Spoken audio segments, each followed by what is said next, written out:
Good morning, good morning. Welcome to Glow and Grow. Good morning. Hey. All right, it is Thursday. It feels like Friday to me. Oh, I left my scrunchie. All right, let me get my scrunchie real quick. I'll be right back.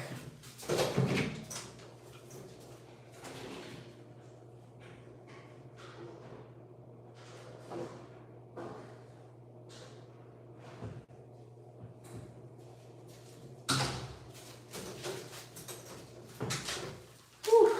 Okay. How is everyone? Whew. Welcome to Glow and Grow. If you are new here, welcome. My name is Nailah Abdullah. I am a toxic relationship coach with a background in mental health therapy, and I help women to heal and rebuild themselves after toxic and narcissistic relationships. And in addition to being a mental health professional, I've actually had my own experience with toxic relationships, narcissistic relationships. And I have experience on both sides. So for the message for today, for Glow and Grow, the message is to relinquish your cultural practices that are adding to your suffering. If you're a note taker like me, write it down. I'll repeat it. Relinquish your cultural practices that are adding to your suffering. So I'm sure you're wondering, okay, what do you mean by that? First of all, when we talk about cultural practices, society has taught us that, or the average understanding, right, in our society is cultural is based on race or geographics. We're not talking about that. Culture means what is your practices, what is normal in your inner circle, right? And that could be a small circle, as in your small circle of friends, your circle within your household, where your house that you have now, your home, your family now, or your family where you grew up, if it's 3 of you, 4 of you, 5 of you, right? So each circle has its own culture, right? So when I say relinquish cultural practice that adds to your suffering in the context of toxic or narcissistic relationships, where you are experiencing these relationships, there are certain practices that you possibly may have brought over to your adulthood relationships. So let me give you a little bit more context to what I'm saying. The other day I saw a reel about that gentle parenting doesn't work. And it was actually quite a funny reel. What I didn't find funny, because it was a compilation of different clips. What I didn't find funny, though, is where there was one clip of a mother talking to her toddler saying, "Get your MFN ASS off the couch," right? She was like full-blown cursing, right? And I could tell she was saying it in a way where it was very normal for her. And I know that exists because I've been around it before. I would say, fortunately and unfortunately, but at this stage of my life, I think more fortunately, I've lived in very different communities. And I've seen different practices in different cultures, different groups of people. In some cultures, in some groups of people, right, it's not normal to curse at your children. But in other communities I've been in, it's very normal to curse even at your toddler like that, right? Dropping the F-bomb, FN, get your MFN ASS here, and you better get your black MFN, right? So the downside to that is clearly the mother doesn't understand that that's not the way you speak to a child, to anyone really, but especially not your child who is developing, right? Cognitively developing also, and they're going to adopt this way of speaking and this way of handling things. Once she doesn't realize this, however, what happens is we take what is normal to us a lot of times, not all the time, but a lot of times we take what is normal to us in our youth and growing up in our childhood, and we bring that over into our adulthood. So what can happen is, and I've seen this personally and professionally, when you get into a relationship, you start to also normalize that, right? So now when this child gets into a relationship and her or his spouse or partner is cursing at them in this way and speaking to them very roughly like this, they're going to, even if it doesn't feel good, they're going to normalize it, right? And that is adding to your suffering. When something doesn't feel right, even if it's something that you experienced in your past from people that you love, your parents, your siblings, your aunts, your uncles, close friends, even if it's something that you experienced, be okay with saying, I don't want this anymore. Even though this has been normal in my culture, right? Culture, we're not talking about geographics. We're talking about your circle of people. It could be 4 people, 5 people, whatever it is. That's the normal practices. That's the culture, right? Even if that has been your culture, do not be afraid to relinquish those cultural practices. Let them go. Okay, I know that's scary for a lot of people because we don't want to depart too far away from our circle of people. We don't want to seem like we're changing and we're being different. But sometimes it's necessary because sometimes you're causing suffering in your life in different ways, right? But here we're talking about in relationships because you are allowing certain things to happen because you feel like that's just normal. That's just culture, right? Relinquish those cultural practices. It doesn't make you any less of a family member. It doesn't make you any less of whatever group you want to subscribe to. But it does mean that you are growing and evolving and you're okay with dropping the parts of those cultural practices, though that group that no longer serves you, right? Or never serves you, right? Your parents cursing at you never served you actually, but it was normal for you, right? And a lot of this happens subconsciously where we carry what is normal to us in our childhood into our adulthood. I'll give you another example. In my family, it was very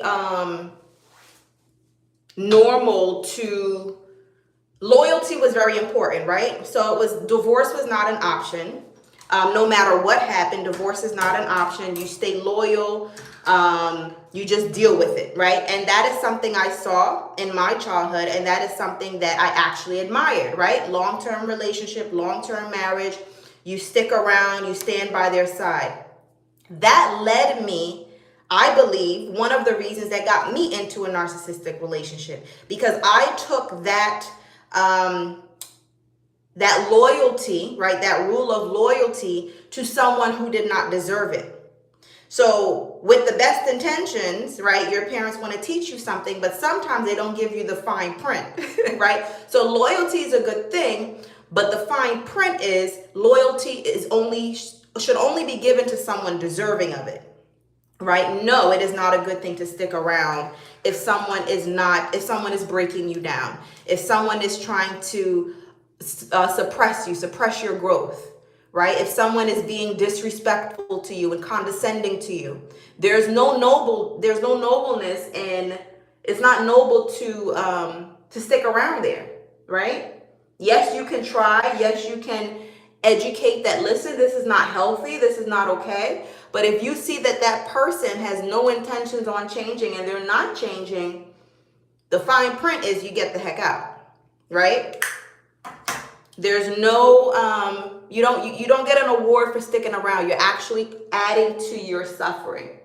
So what I would encourage you to take away from today's message is, if you are in a toxic or narcissistic relationship, or you've been in one and you're still working on healing from it, look at what were the cultural practices and mindset from your family. What were some of the things you were exposed to or dealt with that you saw in your own relationships? Because a lot of times these things are subconscious. We don't realize it. And if you feel comfortable, you can put it in the comments below. And if you have any questions, you can put that in the comments below. But this is a really important exercise, and I do this with clients sometimes, is to look at your childhood I remember many years ago in high school, this girl, we weren't close friends. We weren't friends at all, but we got along in school. And she was telling me that her boyfriend, he was dark skinned like me, and I think she was asking me something also about dark skin, because that was really a big thing back in my time, like dark skin, light skin in the Black community. I don't know how it is now in high schools, but colorism was a real thing. So she was talking to me about something like that, and she said, does your boyfriend say, get your black ASS, da da da da da, when you're arguing? And I'm like, no, definitely not. And she said, oh, mine does. And I don't remember what I said to her. Lord knows, I've been out of high school a long time. But I believe she was afraid to maybe even put her foot down and set the necessary boundaries, because she was afraid of seeming like, what's wrong with you? That's how we talk. Because at that time, that high school that I was in, that neighborhood that I was in, it was normal to speak like that. It was very normal to speak like that. So if she were to say, I'm not okay with this, she would seem like an outcast. Like, what's wrong with you? Who do you think you are? Talk about, I can't say this to you, right? And a lot of times people are afraid of seeming different.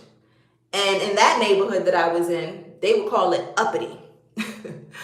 Listen, you have to construct your life in the way that you want it. And be okay with the people around you not understanding or not agreeing.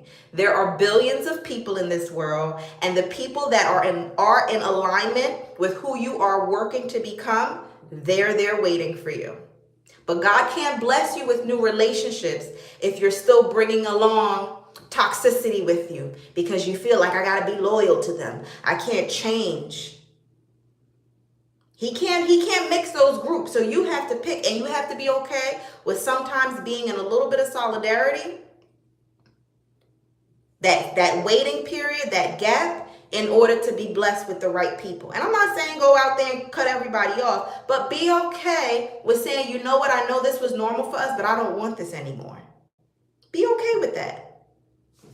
And some people are not gonna understand. Some people might say, you know what, you're right. This is not okay. We shouldn't talk like this to each other. I remember I had a friend in college. We were from very different backgrounds, but we met in school at a very young age of 18, and we got along well. We were friendly with each other, and she got offended about something. I think a friend of mine posted something on social media. This was when MySpace was a thing. And I think she was offended that she saw that I was out with this girl and felt like I wasn't spending enough time with her. We were very young at this time. I'm sure she's not like this anymore. We were in our maybe 2021. And anyway, she expressed that to me. But at some point in At some point in the text messaging, there was like a whole lot of F-bombs, and I was shocked, because I don't speak like that, If I'm joking around or something like that, or if I'm speaking to someone that I'm very close with and I get upset, I might express myself with some of those. But generally, you're not going to hear that out of my mouth. And really, I shouldn't be using those words at all. It's not right, but I'm a work in progress. So yeah, I was shocked. And that's when it clicked that sometimes people are in your life by default, right? Because you happen to go to the same school, because you happen to be in the same neighborhood, because you happen to know the same people, because you happen to be born on the same block with each other, like whatever it is. But not everyone really is in alignment with who you are, right? Because if she would have really known and respected me, she would know, like, that's never an option. Like, I don't speak to you like that. Like, you shouldn't be speaking to me like that, right? But for her, my point is, for her, that was normal. That was normal in her cultural practices. She did it. She did it with her kids. Her mother did it. Her aunt, like, that was just part of their family practices. And, I'm not here to tell people how to live. But I do have the right to decide what kind of energy, what kind of behavior, what kind of morals and values that I want in my close circle. And it doesn't mean I can't interact with different types of people. But when I'm talking about my close circle, right? And in our case, we're talking about getting into a relationship with someone. No, whatever is normal for you is sometimes not always healthy for you. And you have to be willing to let those normal practices, those cultural practices go. Let them go and create a new culture for yourself. And not everybody's going to agree, but the right people will. The right people will respect it. The right people will respect it. In the mornings, I call into this prayer line. And I posted it here on my page. So if you want to, go ahead and check my post. It's a prayer line. It's like a 10-minute prayer in the morning. But he comes with a message, right, from scripture. And he talked about how, I forgot, 2 Timothy chapter 12. I don't remember. Don't quote me. But he spoke about how when people are getting closer to God, trying to live more in the way that God wants us to live, that's when you deal with persecution. But when you're living a life in the way God doesn't want you to live it, that's where people are celebrating you and enjoying you. And a lot of times people, here's what I realized. Let me give you the bottom line to this. We are contributing to our own suffering with toxic and narcissistic relationships because we are so afraid of being alone. We are so afraid of people not agreeing with our decisions and agreeing with, even if you change, even if you said, well, yeah, I've always been like that. So now it'll be weird if I said I don't like that. So what? You've changed. We're not supposed to stay the same. We're supposed to be different. Anyone who expects, I never change. This is me. This is how I am. That's fine. Be you. Be you. It's okay.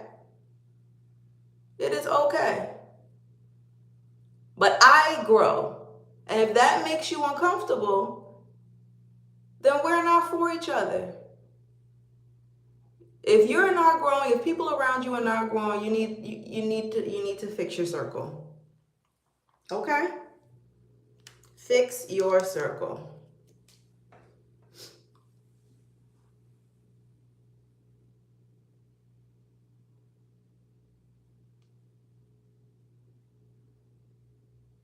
Let me know what you think. Let me know what you think. And that takes some time to really figure out, like, okay, what are my cultural practices? What did I learn? It takes some time, but it's necessary. Because we all take things from our youth, from our childhood, from our past. We all do.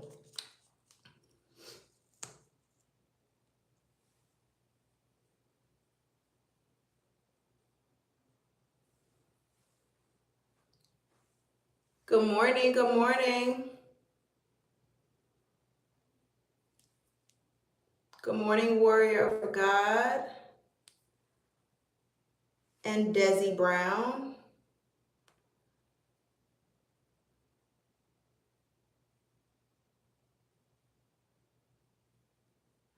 Hey, Desi. You know, that is a personal choice.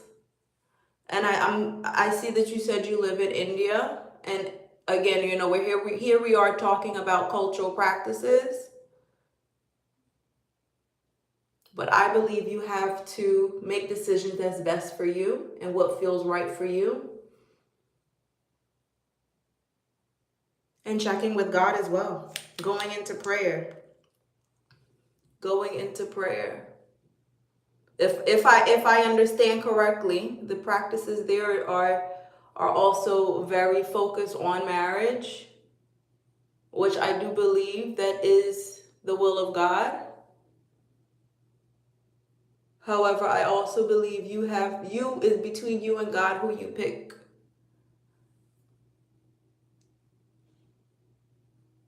So I would say start with going into prayer.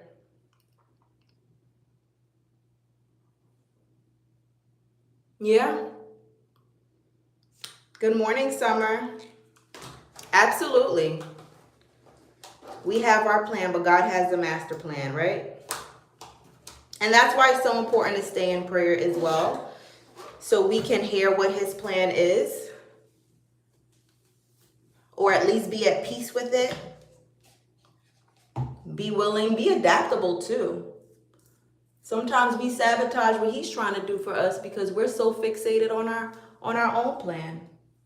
We have to be flexible with him so he can do what he needs to do in our lives. Absolutely.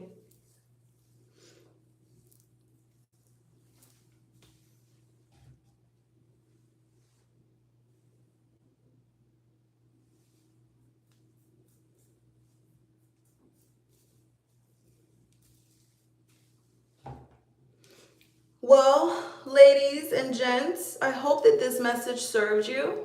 If you have any questions, let me know. Any experiences that you want to share, I'm here. And if you are coming out of a toxic or narcissistic relationship, you want to get out, or you've been out for a while, but you realize this breakup, this recovery process is more difficult than you imagined. You're right, they're not normal breakups. Well, go ahead and comment the word detox, and I will send you information where I teach women how to get through that process and they don't waste time in the aftermath of how do I set boundaries with this person? How do I maintain these boundaries? Right? How do I trust again? How do I see the red flags when I get back into the dating field? How do I let go of this pain, the guilt, the anger, right? It's so much that comes along with it. I've been there, I know. But I've been through it. I've guided other women through it. And that is my mission here, is to drastically decrease the amount of women impacted by toxic and narcissistic relationships. So if you don't want this to be your story anymore, if you want 2025 to start off fresh, feeling strong, feeling confident, out of the chaos, the web that they keep you wrapped up in, even after the breakup, your own feelings, your own web that you keep yourself in because it's hard to let go. I'm here to support. So go ahead and message me, comment the word detox, or you can go to the relationshipdetox.co. The link is also below. Today is the 24th. So today is actually the last day to get early access to the program. The program actually opens up for the general public on November 1st. But if you're on the wait list, you get in a week early. Okay? So go ahead and check that out if that is something that you are interested in. And I will see you. I'm here squinting. I didn't put my contacts on and no glasses, but that's okay. Anyway, I will see you tomorrow morning. You all have a blessed day. All right, bye-bye.